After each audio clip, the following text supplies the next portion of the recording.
A questão desse bate-papo era mais para a gente entender assim, a visão da gestora, né, a respeito, enfim, do cenário macro, dos fundos que vocês têm. A gente usa bastante aqui o Risa Lopes na alocação dos nossos clientes. E também entender mais ou menos o cenário de risco do fundo, como vocês escolhem os ativos.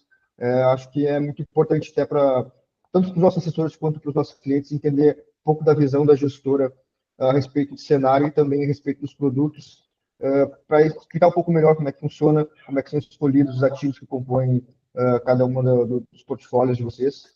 Está aqui com a gente o Gico, que é nosso especialista de alocação. Eu cuido da parte um pouco mais de cenário aqui do escritório. Então, se puder te apresentar. Tá ótimo. Beleza, pessoal. Bom, vou me apresentar. Eu não sei se vocês se importam, mas eu gostaria de falar brevemente sobre a gestora. E aí depois a gente entra exatamente nesses tópicos, né? Que é cenário macro / juros,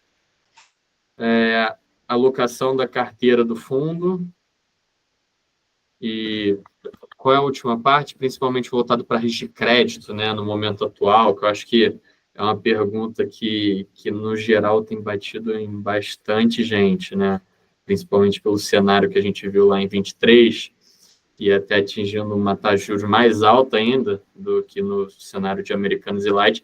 Tem uma turma se perguntando bastante qual a nossa visão, para isso ter um pouco de risco disso acontecer novamente, né? Bom, beleza. Deixa eu só anotar aqui para a gente não se perder e eu seguir esse fluxo, tá? Bom, perfeito, pessoal. Eu vou me apresentar, então. Se vocês quiserem interrompendo e perguntando, por favor, fiquem à vontade, tá? Pode ser um bate-papo aqui. E eu vou me apresentar a gestora, e depois a gente entra nos tópicos, tá? Então, obrigado pela oportunidade. Meu nome é Pedro Viana, sou um dos sócios responsáveis aqui pelo time de relacionamento com o investidor da Risa. Eu fico voltado 100% para o universo de plataformas. Então, aqui na Risa, o nosso time comercial se segmenta voltado por canal de distribuição. Então, eu fico responsável por responder por todas as 12 estratégias que a gente tem aqui dentro de casa, mas voltado para o canal de plataformas, tá? Bom, falando um pouquinho da Risa, para quem não conhece, a Risa é uma gestora de recursos fundada no início de 2020. Nós, inicialmente, começamos sendo uma casa focada 100% em crédito, mas tanto na parte de crédito líquido quanto crédito em produtos alternativos. E na virada de 22 para 23, a gente começa a se posicionar como uma full asset. Então, abrindo áreas distintas que tenham atuação tanto no mercado de crédito local mais líquido, quanto em operações com estruturas distintas, como atuação em middle market, ou um time especializado em operações de carteiras, que hoje em dia ficaram bem famosos, são os grandes FDICs, ou eventualmente CRIs, com um pool de carteira de devedores, que se olha muito mais para uma análise estatística. E, além disso, a gente segmenta em núcleos que têm uma determinada especialização setorial, como, por exemplo, real estate, infraestrutura e agronegócio, que foi um dos nossos primeiros núcleos, e no qual a gente tem mais de 3 fundos existentes hoje em dia. Passamos super bem por toda essa crise do agro, reforçando muito a especialização que a gente traz, tá? Falando um pouco dos sócios fundadores da Risa, a gente tem como sócio majoritário o Daniel Lemos. O Daniel tem mais de 23 anos de experiência no mercado, ele iniciou a carreira no Pactual de 2000 a 2007. De 2007 a 2012, ele passa por algumas casas no mercado, como o Mauá Circular, tenta abrir uma securitizadora chamada Octante, e de 2010 a 2012 ele fica na Reding Grifo, no qual ele decide sair no início de 2012 para tocar inicialmente a plataforma de renda fixa da XP. Ele fica na XP de 2012 a 2019, saindo no início de 2019, mas ao longo desses 7 anos ele foi o responsável pelo desenvolvimento e implementação de diversas áreas dentro da empresa. Quando ele sai em 2019, ele era um dos maiores sócios do quadro societário e opta por abrir a gestora de recursos disruptiva, que é a Risa, tá? Então, ele traz 2 sócios fundadores, um que é o Renato Jerusalem, que é o gestor de líquidos.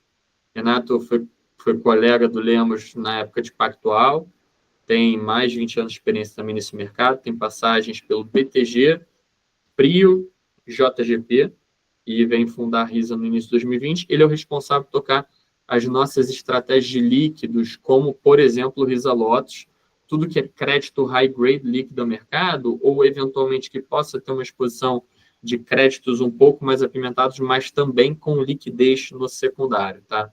E a nossa estratégia de renda variável também.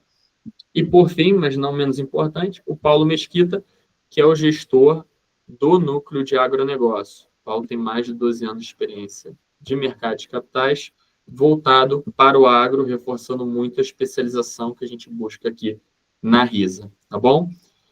Bom, se o pessoal ficar com alguma dúvida, o nosso site ele é 100% automatizado, então o pessoal que tiver interesse, por favor, entrem lá, fala todo o nosso quadro dos principais sócios de núcleo de gestão, a gente explica um pouco o que cada núcleo faz, e tem informação sobre todos os fundos de investimento da casa, tá bom?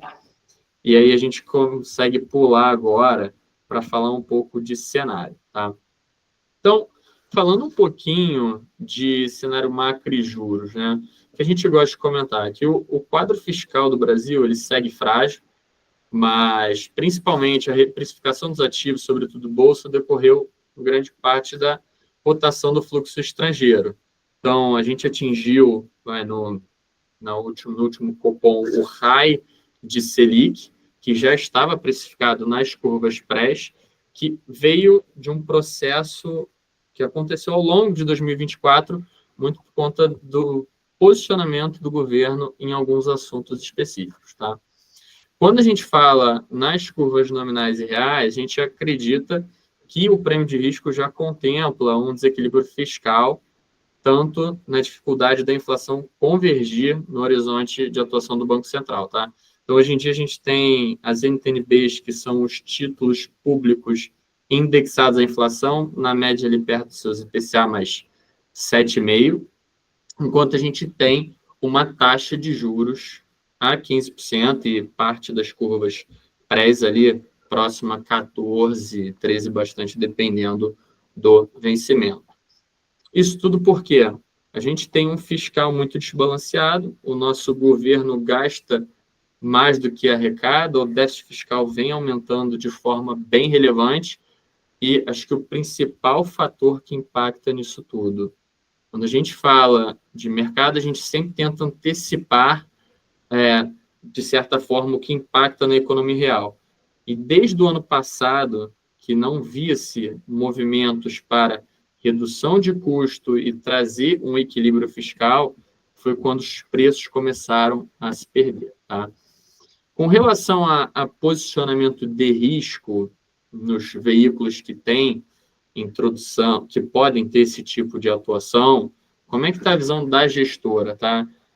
A gente entende que, no momento, não tem muito prêmio de atuação, então a gente acha que os preços eles devem convergir, seja positivamente ou negativamente, com base no cenário eleitoral de 2026, tá? Quase que trazendo uma binaridade no assunto, porque você vai ter eventualmente duas chapas presidenciais, provavelmente uma de oposição ao governo atual, e um governo que, no momento que ele vem tocando a política como um todo, ele se mostrou que não vai ter responsabilidade fiscal. Então, acho que não deve ter, pelo menos até você ter um horizonte de curto prazo voltado para as eleições, um movimento muito forte nos preços, tá? Ainda existe uma dúvida relevante, de fato, qual vai ser a chapa da oposição, né? Muitos falam do Bolsonaro, mas existe a possibilidade dele se tornar inelegível. Se ele se torna inelegível, a gente entra em uma outra matriz de probabilidade, que a gente fala de qual candidato ele vai apoiar, né? Fala-se muito do Tarcísio, tem pessoas que falam bastante do Ratinho Júnior, mas não tem um horizonte muito certo se eventualmente ele vai acabar apoiando outro candidato, tá? E no final, isso que vai definir muito os preços daqui para frente. Se de fato essa chapa de oposição ganhar e for um governo que tenha um posicionamento e uma responsabilidade fiscal mais elevada, pode ser que os preços tenham uma convergência mais rápida, tá? mas acho que no cenário atual está bem precificado. A gente entende que esse 15% de juros provavelmente acaba sendo o high, mas agora é acompanhar, porque o cenário eleitoral que vai dizer muito mais sobre os preços futuros no momento, tá? Passando para a parte de alocação da carteira, tá, pessoal? Então, alocação da carteira do Risalotes. Eu vou falar um pouquinho sobre o Risalotes inicialmente, e aí a gente passa para a parte de alocação do produto. Então, o Risalotos é o nosso fundo D0 com prazo de resgate, de cotização de resgate, e D1 de liquidação. Ele é quase que a gente chama de fundo caixa, né? Que normalmente você aloca a sua parcela de liquidez.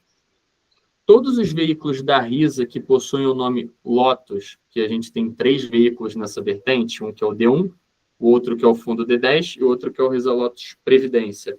São veículos que têm uma atuação num crédito high grade, ou seja, que tem um bom risco de crédito. São empresas que são boas pagadoras, então normalmente são negociadas com taxas menores, tá? Qual a nossa visão do produto? Ele, na média, vai rodar com 30% a 40% de caixa. O que é caixa? São LFTs, são títulos públicos pós-fixados ou compromissados, que é a nossa parcela mais líquida, que normalmente você tem pouca movimentação, volatilidade de preço. E os outros 60%, eles são segmentados no nosso portfólio de crédito, que englobam, que a gente utiliza como nomenclatura de high grade. Então, tanto títulos bancários de primeira linha, quanto dívidas de empresas privadas, tá? Que são normalmente as debêntures, tá? Como é que está a nossa visão hoje em dia? A gente, desde o início do produto, começou em março de 2020, no momento atual a gente está com a menor alocação em debêntures no fundo. A nossa exposição do patrimônio como todo está perto de 30%, ou seja, 70% do fundo é LFT, compromissada e título bancário. E pode ser tanto LF quanto CDB de banco, tá? E o foco de alocação nessas debêntures estão em emissores listados, líderes setoriais e pouco alavancados, tá? Acho que um ponto muito importante da gente comentar aqui é que a gente continua sem ampliar a nossa exposição em high yield. Então, como a Selic atualmente está em 15% e deve ter um período minimamente prolongado nesse patamar, a gente optou por não aumentar o risco de crédito das operações desse fundo. Então, um certo termo que a gente gosta de usar aqui, a gente está com um famoso bunda na parede. Então, a gente está com uma alocação muito conservadora no fundo, a gente encurtou muito a duration dos papéis, então a carteira está muito líquida, e acho que, até para fazer uma referência aqui para quem for assistir, para quem não entende muito o impacto da duration, porque crédito, você além de ter o risco de crédito, de fato, do devedor, existe um risco de alongamento da carteira, que é o rigid duration, né? Não o rigid duration, mas quanto maior a duration do fundo, quanto mais abertura de spread você tem, maior o impacto no preço unitário do seu ativo. Eu ia perguntar qual é a duration média da carteira. Vamos lá, o Risa Lotus, e acho que isso é um negócio bem legal até de vocês olharem no site. Se vocês quiserem, eu posso até compartilhar aqui a tela, mas no nosso site, se vocês entram no Risa Lotus, tem um pop-up que mostra a rentabilidade. Dentro do pop-up tem uma aba chamada rentabilidade. Ali vocês conseguem ver o gráfico do fundo, frente ao CDI, e o gráfico ele é interativo. Então, você passando o mouse em cima do gráfico, vocês conseguem ver o spread, que é o carrego da carteira, e a duration diária do fundo. O que é legal de comentar? A média da duration do Risa Lotus, ela rodava entre 1 ano e meio e 2 anos. Hoje em dia, ela está perto de 1 ano. Então, esse é o load duration que a gente tem na carteira. Tá? Mas vocês têm alguma exposição ali em ativo high yield? O que eu ia te perguntar é que eu conheço o fundo, acho que desde quase o lançamento dele, então a gente acompanha há bastante tempo, né? E ele sempre teve uma entrega de resultado meio que reloginho, né? Como é que vocês conseguem pegar esse spread de 110%, 115% do CDI em algo tão conservador, vamos dizer assim? eu acho que tem alguns... Só fazendo um complemento da parte do high yield, tá? A gente tem hoje em dia na carteira do fundo algo como perto de 1,5% em high yield, se eu não me engano, tá? E o que é o high yield na nossa nomenclatura aqui na Risa, tá? Para esse tipo de produto. Qualquer empresa que tenha um rating abaixo de AA-, tá? Mas qual o ponto relevante aqui? Não necessariamente essas empresas que estão como high yield atualmente, elas ainda são high yield. No momento de entrada, a gente boleta uma estratégia.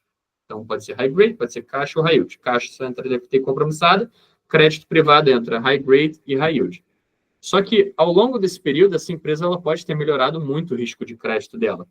E eu não migro ela de high yield para high grade. Então, dos 3 nomes que a gente tem dentro da carteira, eram nomes que tradeavam a CDI mais 3, 4, hoje em dia estão tradando a CDI mais 1,5. Então, ela teve uma melhora muito relevante no risco de crédito dela, tá bom? Sobre a pergunta de como que a gente entrega esse resultado, acho que tem um ponto muito relevante, assim, a nossa indústria existe muito efeito retrovisor, né, pessoal? E se a gente olha 12 meses para trás, o fundo entrega acho que 108, 109 do CDI, mas não, isso não quer dizer que o fundo vai entregar isso daqui para frente, tá? Tem alguns fatores que dificultam essa entrega. Por quê? Primeiro que a maior parte das dívidas elas são em CDI+, tá? Quando eu tenho, vamos pegar por exemplo aqui, se eu tenho um fundo que entrega CDI mais 1 com a Selic a 10, eu estou dando 110 CDI, concorda? Que eu vou entregar 11, conta de padeiro, 11 sobre 10 vai dar 110. Só que esse mesmo CDI mais 1, quando a Selic está 15, em percentual do CDI é menor.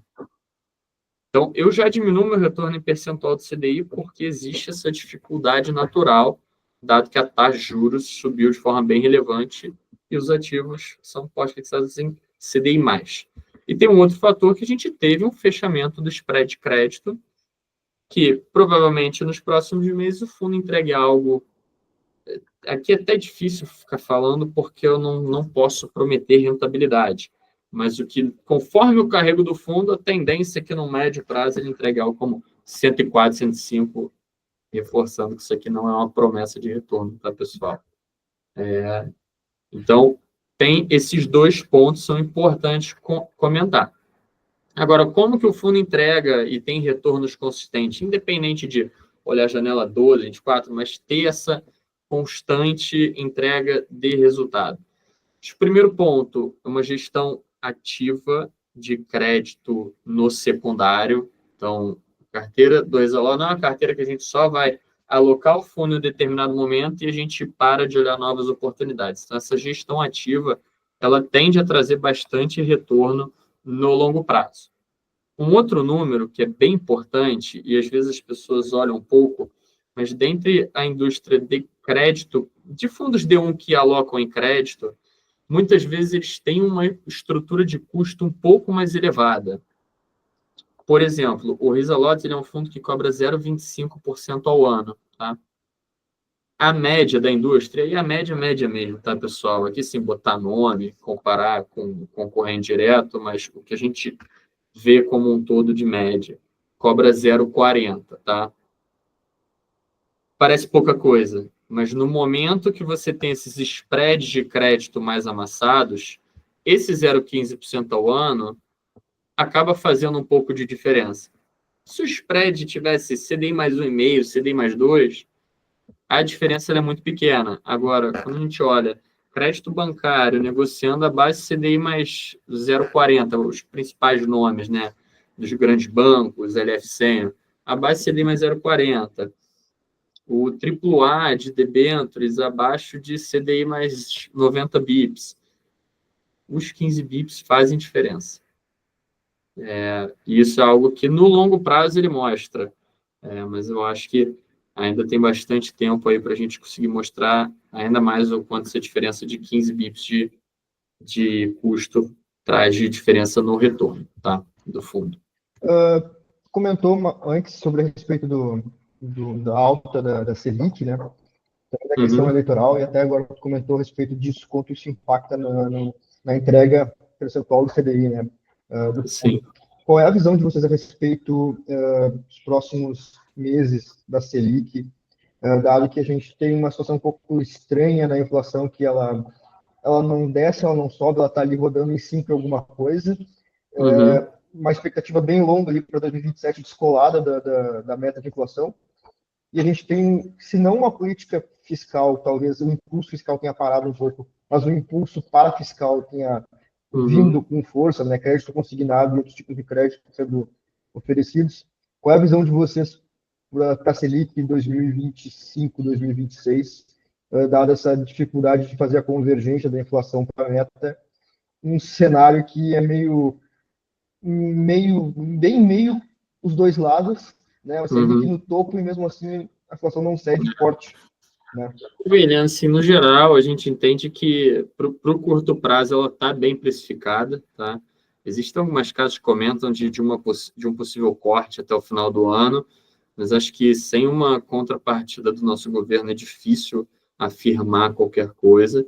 Então, na nossa visão, o 15% está bem precificado, e principalmente para a curva de 26 também. O que a gente entende é que nas curvas mais longas, que tem uma elasticidade um pouco maior, e aí isso depende muito do cenário eleitoral. Então, é muito difícil virar e falar, cara, Selic em 27 vai terminar no patamar tal, porque isso depende muito. A gente não acha que devem ter muitas aprovações, né? Muito pelo atrito entre o governo e o Congresso, até o final do governo, e que, de fato, o call eleitoral é que vai decidir muito nas curvas um pouco mais alongadas, né? Que pega, de fato, a partir de 2027. Tá? Então, no curto prazo, a gente tende que estar bem precificado e as mais longas vão ser um pouco mais sensíveis, muito por conta dessa corrida eleitoral. Pedro, eu queria te fazer uma pergunta em relação a spread de crédito, tá? Claro. A gente ainda vê da base dos clientes, assim, uma procura ainda por algo como IPCA mais 7,5, IPCA mais 8, sempre buscando aquela taxa que nos últimos 3 anos, 2 anos, talvez é algo comum no mercado, né? Mas a gente já teve um certo fechamento de curva de spread por questão de estresse, né? Depois que teve Americanas ali, abriu um monte, depois fechou. E uma coisa que a gente tem falado para os clientes é exatamente, será que faz sentido buscar aquele ganho um pouquinho a mais agora, em que o cenário está bem estressado, ou aceitar ali que um ativo high grade, PCA mais 6,8, por exemplo, isento, é um baita negócio para carregar, porque a gente está vendo um pouco disso, sabe? As taxas nas carteiras elas já estão bem altas, mas o cliente ainda está em busca de manter sempre muito alta, e eu acho que talvez negligenciando um pouquinho o risco que a gente tem por trás, né? Tá. Eu acho que assim, vamos lá, o IPCA mais 6,8 você está falando referente às dívidas que são isentas, né? Eu imagino. Isso, crédito privado. Tá. Bom, vamos lá. Acho que a maior dificuldade do IPCA, principalmente para o cliente final, é que ela adiciona volatilidade para o portfólio, né? Ainda mais quando a gente pega no passado que a B teve uma vol maior que a Bolsa, e sempre teve aquele time, né? Pô, quando a B estava 6, cara, oportunidade, aloca. Quando ela bateu 6,5, cara, oportunidade, aloca. Ela bateu 7, 7,5, 8. Cara, dependendo do vencimento e da duration do ativo, você viu um drawdown bem relevante na carteira do cliente, né? Então, acho que tem um pouco dessa dificuldade da alocação do IPCA, porque se você pega um timing, a B ela estica mais um pouco agora no curto prazo, você pode ver um drawdown na marcação daquele ativo, né? Mas sim, na média são taxas muito atrativas, e ainda mais se você tem uma visão de fechamento de B, porque além de se ganhar no caso, você ganha marcação no PU do ativo, né?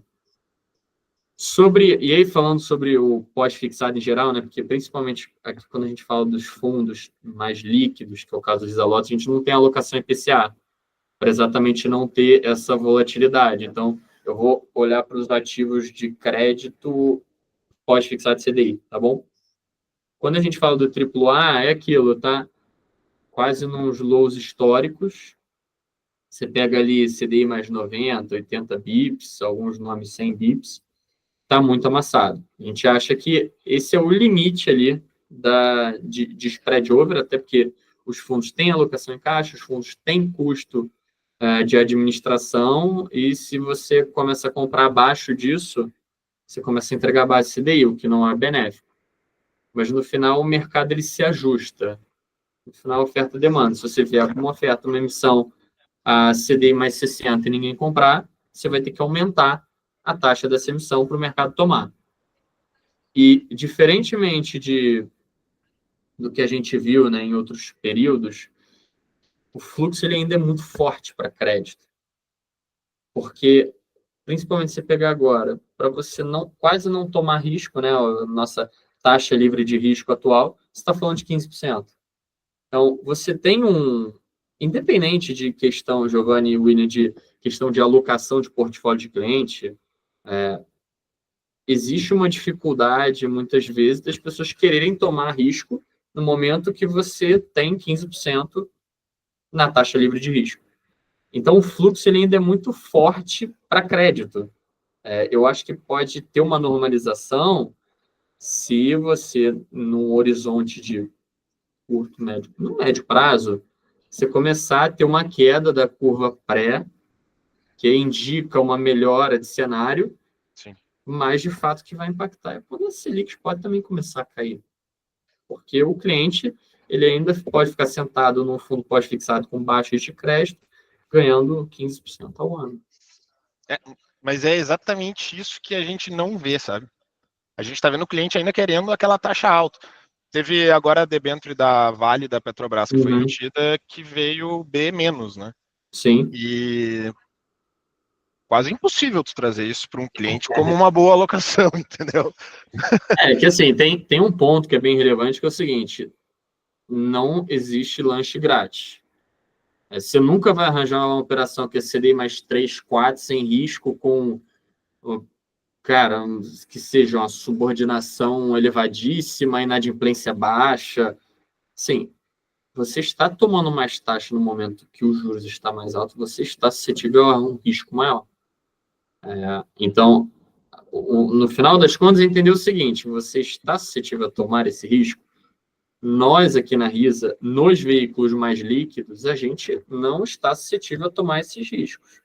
Temos outras estratégias estruturadas dentro de casa, que aí eu entro numa operação com garantia, com subordinação, mas que de fato tem um risco atrelado ao ativo.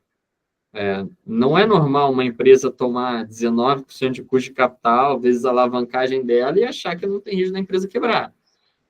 Então, nesses momentos, para os nossos veículos mais líquidos, a gente prefere entregar um pouco menos e estar com uma carteira bem protegida, porque principalmente no credit high grade, pessoal, basta uma PDD, uma marcação de um ativo de crédito, um default, que você perde o carrego de 1, 2 anos.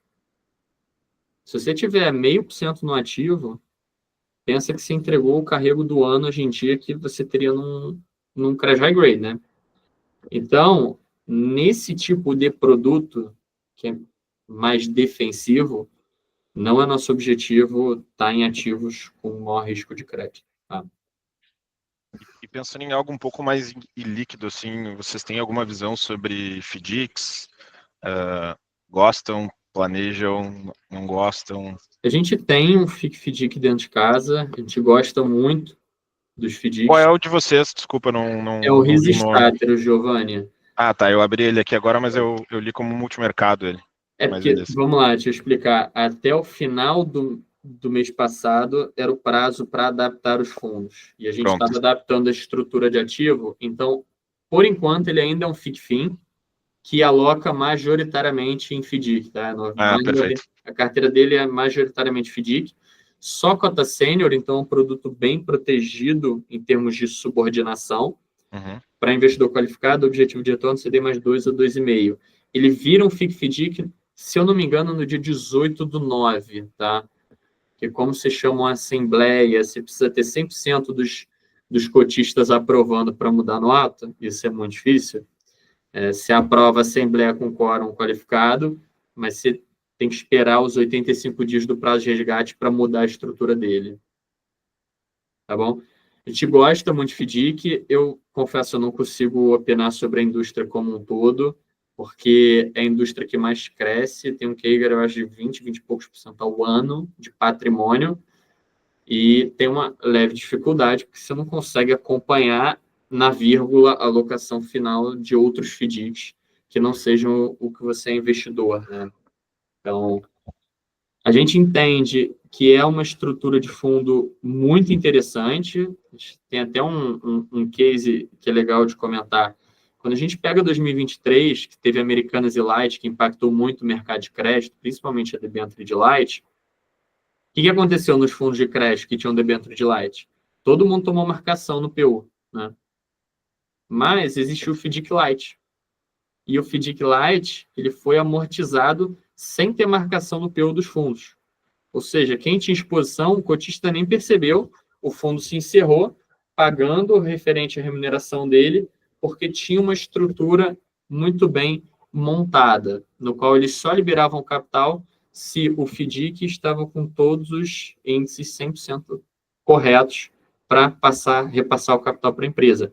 Então, o FDIC bem estruturado, ele consegue trazer uma proteção e um retorno mais atrativo para o cliente. Mas é aquilo, cada FDIC para cada FDIC.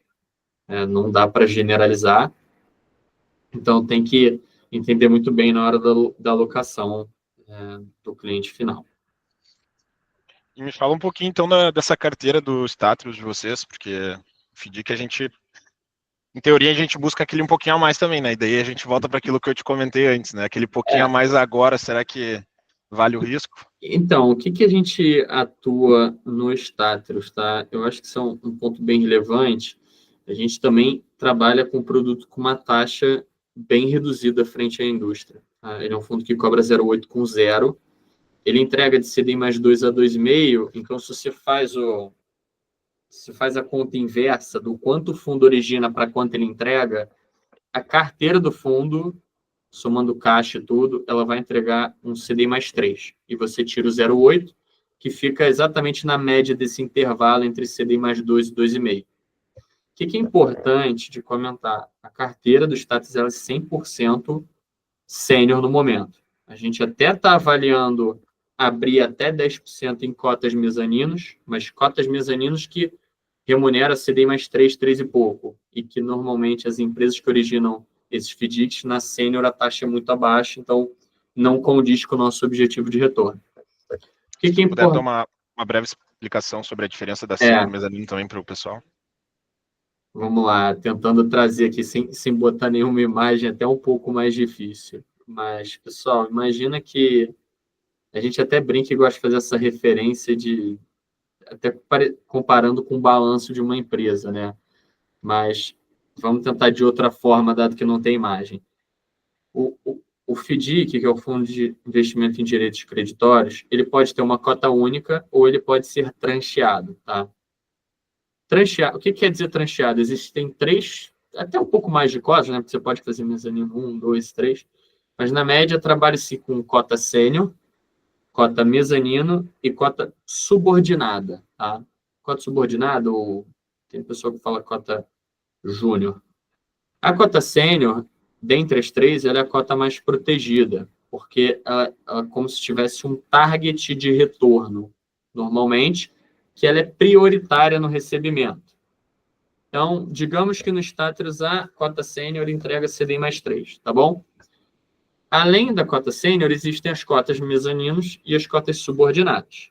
Mezanino, ela é um pouco mais apimentada que a sênior, ela tem prioridade de recebimento frente à subordinada, mas a sênior tem prioridade. Então, como ela está no meio do caminho, ela é remunerada acima da sênior e abaixo da subordinada, se tudo acontecer sem nenhum problema de crédito.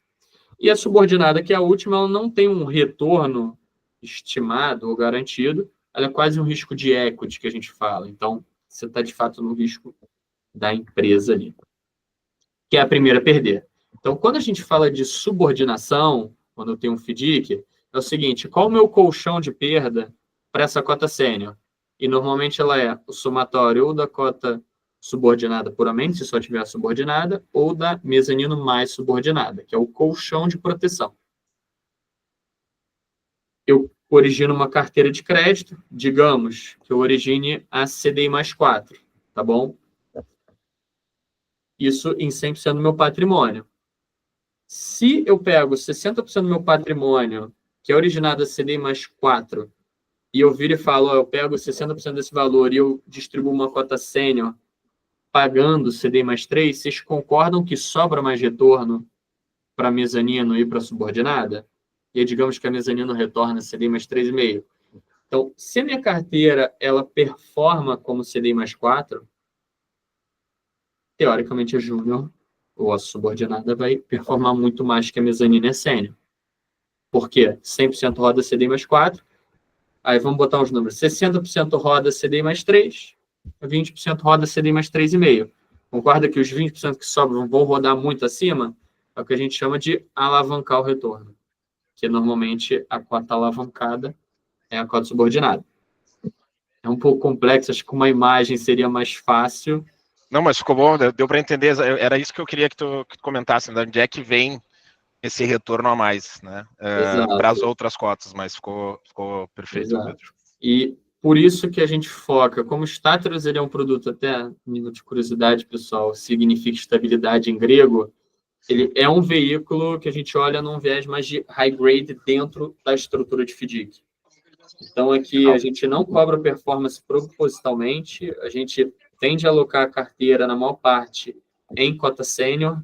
As mezaninos que a gente alocar vão ser mezaninos bem protegidas e, de fato, trazer esse retorno sem marcação, que ele seja uma cota sempre estável, superando o CDI, tá bom? No nosso site, vocês conseguem acompanhar a subordinação média da carteira, se eu não me engano, de todo o fechamento. A gente está 100% disponível para passar update também.